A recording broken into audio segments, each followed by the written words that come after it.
Hello guys, আবারও চলে এলাম একটা মিনি ব্লগ নিয়ে। তো হঠাৎ করে প্ল্যান হয়েছে আমরা ঘুরতে যাব, তার জন্য আমরা একটু বেরিয়ে পড়েছি সন্ধেবেলায় ঘুরতে।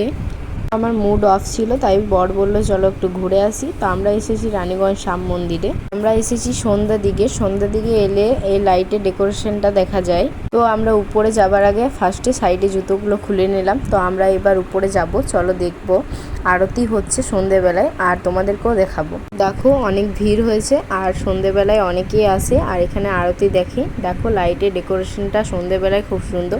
কেউ আসতে চাইলে সন্ধ্যের দিকেই আসবে। তো দেখো তোমাদেরকে একটু জুম করে দেখাই। আর ভিতরে ফোন এলাউড নেই, তার জন্য আমি ভিতরে যেয়ে ভিডিও করতে পারলাম না।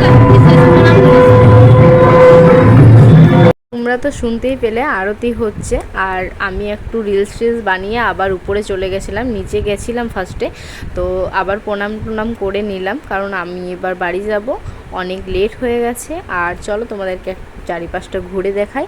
তো দেখো অনেক লোক আসে এখানে বসে থাকে। তো দেখা হচ্ছে নেক্সট ব্লগে। টাটা।